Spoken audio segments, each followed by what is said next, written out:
Hello. Wow. That is actually quite booming. I didn't expect it to be.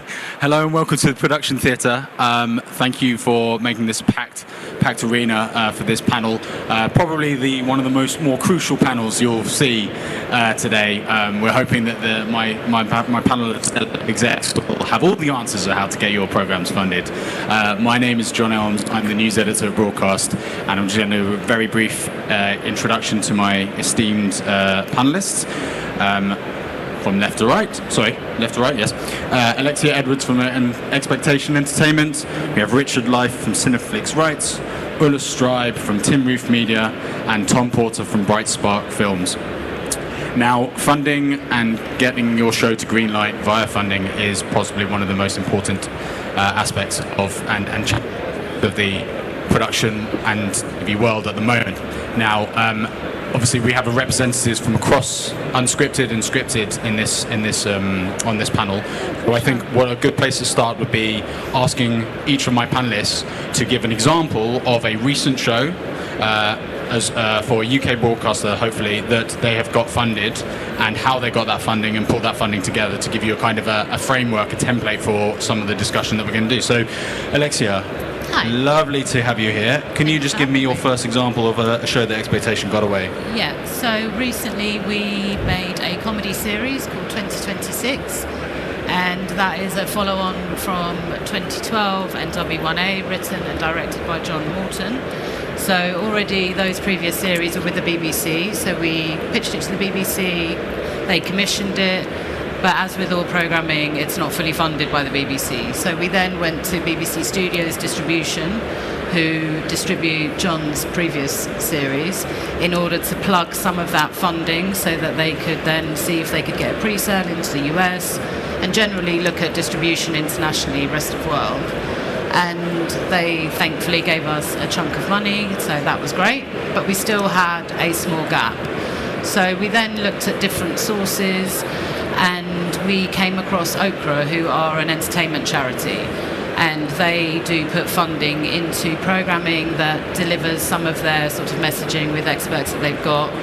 And we had some climate change stories within our series, so they provided experts, and those experts worked on the production, they consulted on the show, and we got them to close that gap on the financing, which was absolutely crucial because we already had reduced the budget because we had anticipated going to Miami to film. We couldn't do that, and we replicated Miami and Mill Hill. So it was great.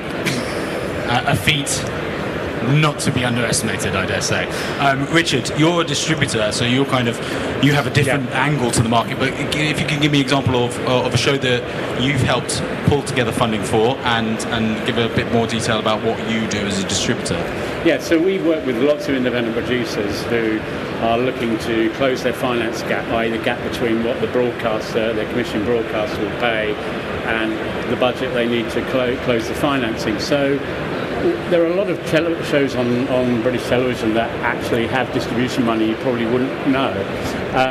But the one that we're particularly happy to represent is Channel 4 reality show Tempting Fortune. So the producers Voltage came to us with this crazy idea, social experiment about people trying to get across from A to B in a sort of wild landscape faced with temptations. We really loved the idea, we really loved the dynamic of the show. We loved the fact that Channel 4 were on board, but Voltage had a gap in that budget, and so they came to us. We could see there's an international market, and that's the key for any distributor. Can the show sell? It's a very simple question. And then obviously we apply all of our expertise, talk to the sales team, talk to our partners, and get a sense of the value. We know what can sell and what can't. So when they came to us with, not a substantial gap, but a gap that we felt was realisable from sales from the international market, we sort of jumped at the chance to get onto the show. I think that also, this was 3 seasons ago now, we're in season 3, it's just finished. And I think part of the distribution relationship as well as the financier is a partner to realise the value of your brand and your programme. So financing is the critical part, and that's what we're talking about here. But don't take the money from somebody who's not going to stick with you for the long term. That's what we like to say not every show can be a hit, and sometimes sadly you have to part ways. But when you do have a hit, you really want to work with the producer to make that work, and so that you can also continue to fund it, because season 2 and season 3 often has a deficit as well. For sure, absolutely, and we'll come on to the different aspects of distribution. Ulla, at Tim Roof, you oversee several indies, but you're going to talk about the perspective of Blink Films, a factual specialist. So Blink Film makes a lot of documentaries about engineering, science, history, and we specialise nowadays in co-productions. And co-productions for these kind of films is complicated. You generally have to get several people on board, and everybody will want somebody else on board before they commit, so it's a long haul game you play, but it works really well. One recent example that's going to show on Channel 4 later this year is a two-parter called Rain Bomb, where we talk about the phenomenon of sudden raindrops at the force of a tornado that keep happening all over the world, and it's increasing. Again, there's a climate issue involved with that. Nova was on board, Arte was very keen on it, SBS is on board, we had a distributor, and the UK broadcaster Channel 4 only really committed once we had all the other funders on board, and for money reasons they also only gave us what we call an acquisition price, which means they pay a lot less to get the show, but they have no editorial input, whereas in previous years they would give us more money, and they'd be able to have their own editorial version of the show. You have to be in from the long game to get these co-productions together, but they work really well if you can get all the partners to the same place. Absolutely, and we'll talk about numbers of partners, because there's quite a few on that one, and there's obviously a finite amount that most people want to work with.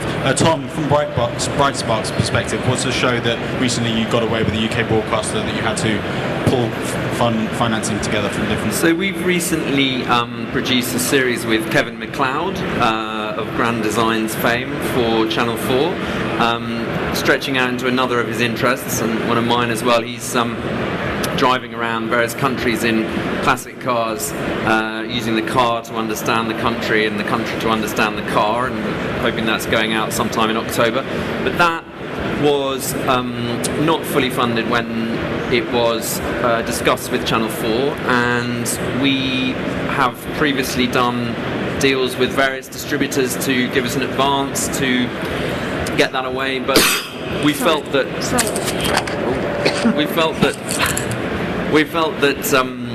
with this one that we could go direct to foreign channel ourselves to look for investment. We went to Australia, to the ABC, because they already have a relationship with Kevin, and through Grand Designs they carry there, and we talked to their commissioning team, but then went to pre-sales, to their acquisitions team, and they were happy to put in the money to make up the gap. And we've ended up with a fully funded show, which then we brought a distributor on afterwards, and hopefully it'll be good back end, which distributors are wonderful, but they like to take a little cut. It's much better for us. Absolutely. I think I want, from those perspectives, obviously quite a few of you have got shows away with UK broadcasters. Obviously we're in the UK. The UK is still a very desirable place to get a show away. But kind of what's the kind of conversations that you're having with these broadcasters in tight, straitened times? How are producers, has the allure of going to a UK broadcaster dimmed slightly because the funding is so hard to get from them in the first place? I mean, I wouldn't say that you wouldn't target the UK, because the UK is one of the biggest markets, but we had a recent, well, we're in series 4 now, but we have a show that we make called Chelsea Detective, and that was initially pitched to Acorn in the US. So the funding model was actually Acorn, ZDF in Germany, and BBC Studios distribution, and then it was on Acorn's platform in the UK, but they've now sold it into UK TV for a much sort of higher fee than I thought they would be able to be perfectly honest, which is great. But that is a different way of getting a series away, where you're not necessarily targeting the UK in the first instance, but it can still have a life or a secondary window within the UK. But from an unscripted perspective, how stubborn are the UK broadcasters being in terms of when you come to them with a good idea, and they say, well, we'll give you this money as long as you can guarantee. I'm so sorry. It's really, really difficult unless you have a recognisable talent doing a travel or adventure show, or you have exclusive access that nobody else has. For any UK broadcaster to give you a decent amount of money or to fully fund or mostly fund any show is almost impossible to do nowadays. We've recently done a show with Ben Fogle going to China, which was, because it was Ben Fogle and because it was China, Channel 4 paid a decent amount of money and we got some distributor advance at work. But for the more sort of what we would call specialist factual shows, the last time we got a commissioning fee was a show we made a couple of years ago for Channel 4 called Pile Up, where we created a major crash, for which we got, in which they invested into properly as a commission and got editorially very involved.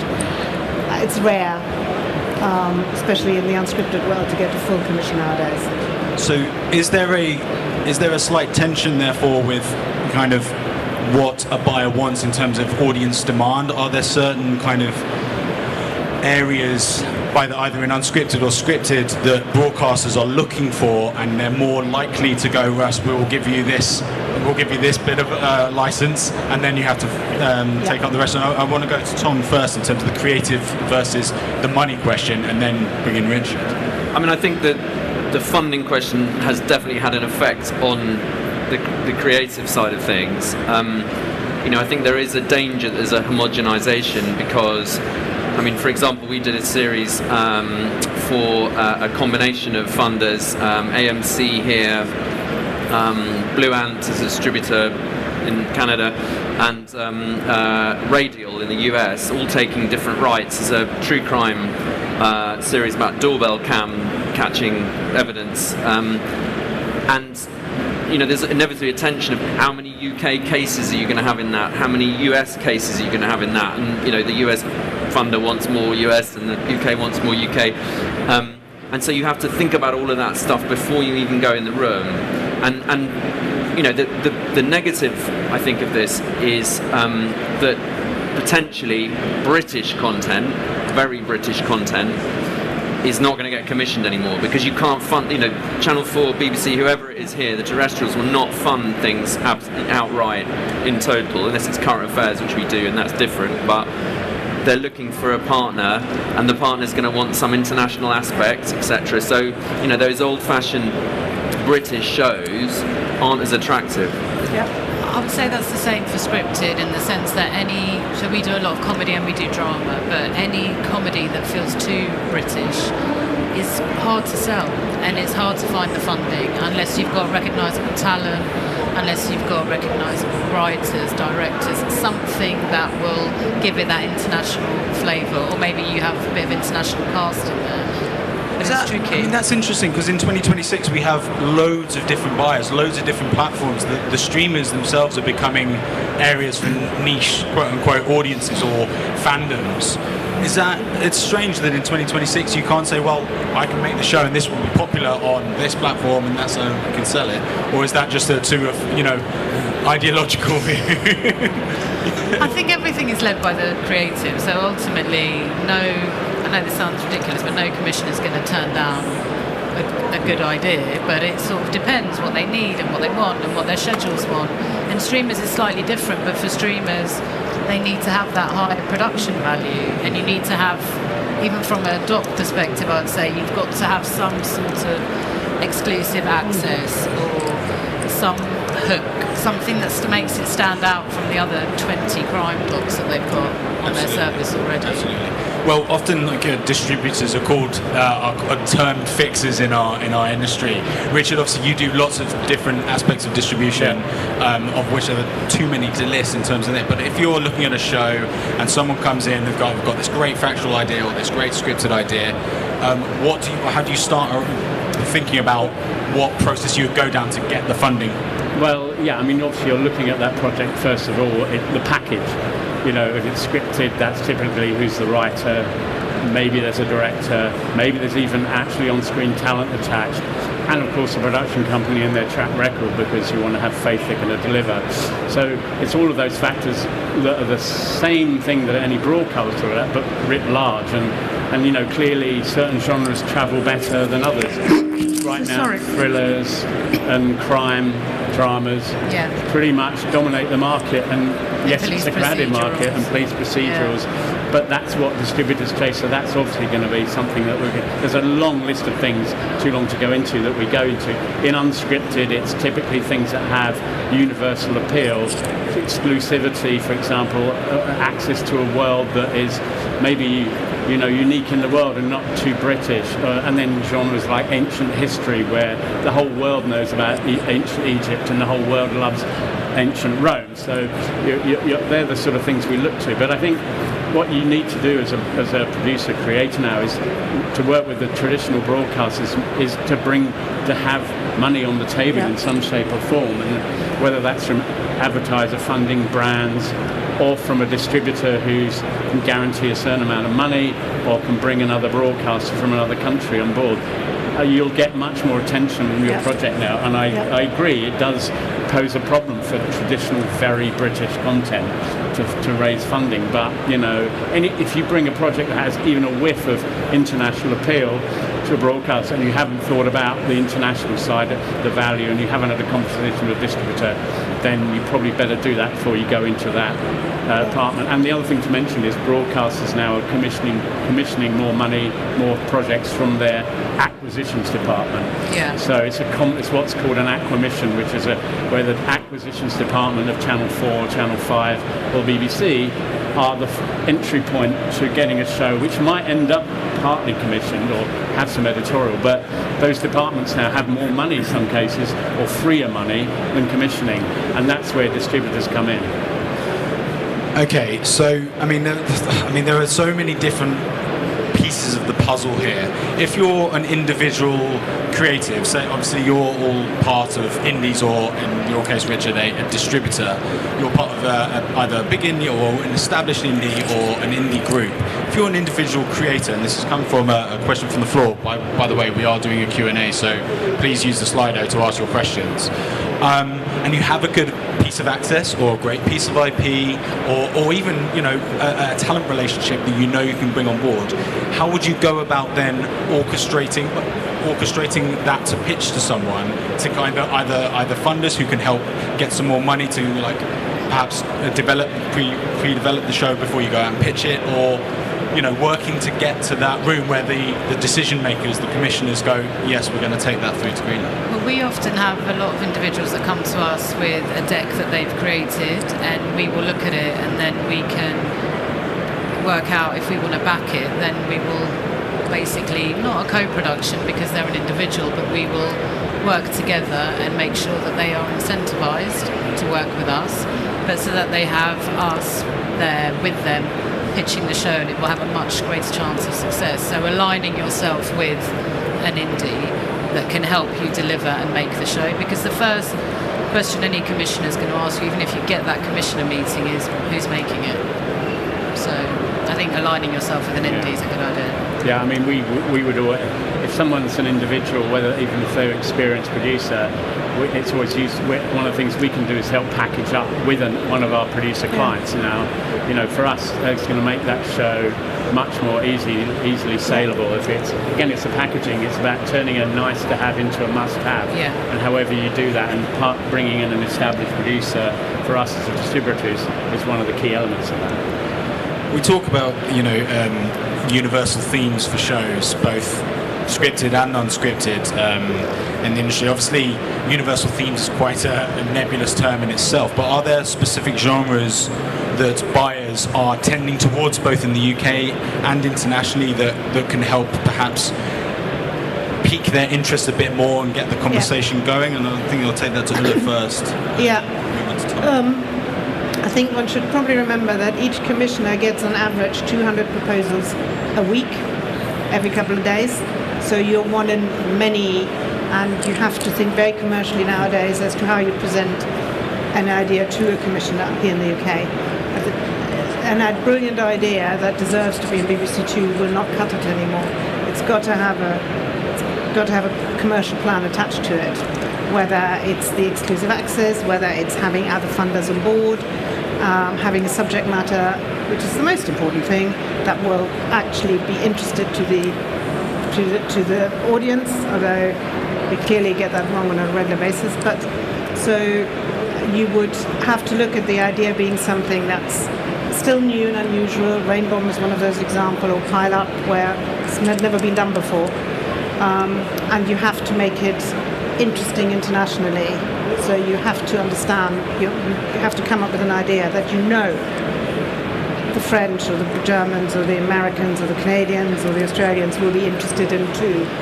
And I would not go to a UK commissioner in unscripted, sorry to say with you, unless it's talent-led, UK-centric, interesting travel adventure, or it has a commercial model attached that makes it interesting to them to look at it, because it means they have to spend less money.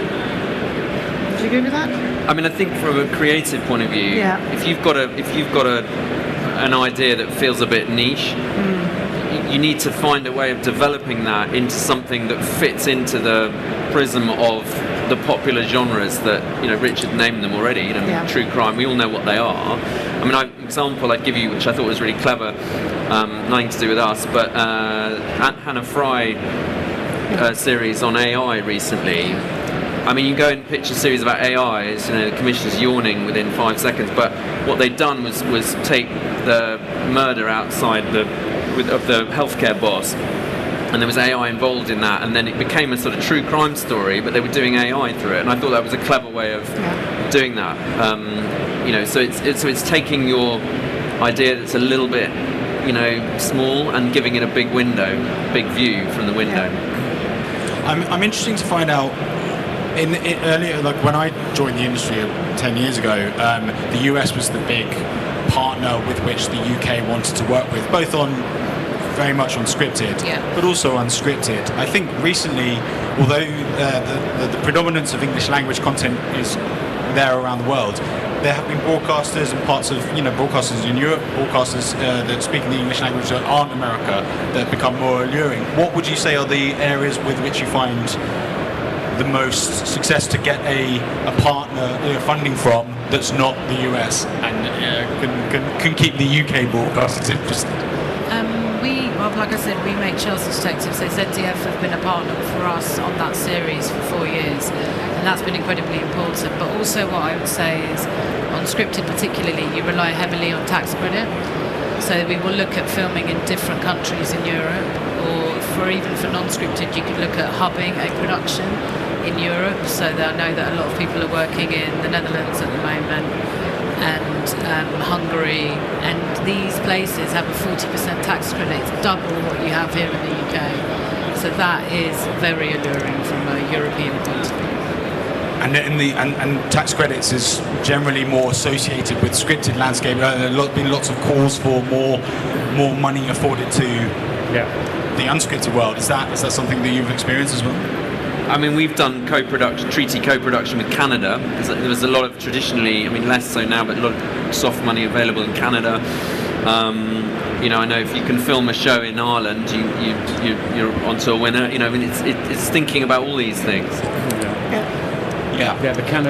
Being a Canadian company based in London, we've benefited, and a lot of producers, I can see the benefit for Canadian producers of being able to tap into tax credits for every single dollar they spend on unscripted. And I think, yes, there are calls for the high-end tax credit to lower its bar and apply to all production, and I think that would be welcome here. Because we have used it on non-scripted as well, but you need $1 million an hour tariff. I mean, you can do that if you're doing it for a streamer, but anyone else, it's really hard. But there are there's more money available now for these things apparently, and there's a campaign at the moment to try and lower that level down to 500, which would make sense, because it should be allowed. It would encourage the industry more. It would allow drama and unscripted at that price level to apply for the tax credit, which is in everybody's interest. So there are tax credits around. There's Canada, South Africa. There are the kind of film tax credits. They're complicated. You need to know what you're doing. They're not guaranteed, and you need to be careful again on what kind of project, what kind of content you have, because again they are very keen on UK-centric cultural aspects of it, which can make it difficult in an international co-production. We've only got a few more minutes, and there's questions are coming through on the Slido. There's a really interesting question. I mean, quite a lot of these different funding models, the different areas to get funding, if you can get them, but they only pay at the back end. How do creatives or production companies supposed to fund the show to receive the money when the show is made? Is that what's... I mean, I would never do that. We would never run our business in that way. We would never underwrite the cost of production. You might defer some of your production fee, and that's when you know you've got, I don't know, a guaranteed sale coming through, but we would never... It's not our business model to self-fund our programme. So how do you... But are there areas that you know to go to so that they would pay up front? Everyone cash flows, and if they don't cash flow, then what they do is you will borrow against a bank, and then you enter into an inter-party agreement with the bank and the broadcaster and the production company. So you will always get cash flowed to an extent. Or you go to a distributor who might, help cash flow. I mean, obviously an area we're looking to do more is we've launched a suite of fast and able channels and YouTube channels around content. So we are starting to see the data and the numbers that are giving us the encouragement to potentially invest in what we call digital first content, i.e. Almost become like a commission. It's a very low, much lower budget, and you have to be realistic about what you can achieve on a low budget in digital. But it's something we have to adapt to, because the linear model is stressed, and we need to find new ways to grow our business as a distributor, and digital is definitely a way forward for us. Yeah. Just quickly, you mentioned OCA as a different kind of organisation to try and get funding, and you mentioned brands, Richard. Are these kind of are people going into brands and different? Well, we've just made a non-scripted series for Channel 4 about cats with David Baddiel, and every poor funded a big proportion of that show. So it's a mixture of Channel 4 and advertiser funding. And we will also look at OCRA. We're also using Open University money with the BBC on a couple of our shows, because it lends itself to that. So there are definitely different options, I would say. I'm afraid we're going to have to wrap it up. This is a conversation that could go on for hours on end, and I'm really sorry that we have to nip it at 30 minutes. But thank you all for joining us, and please give us a round of applause to my esteemed panellists. I'm sure some of them will be around to answer any questions.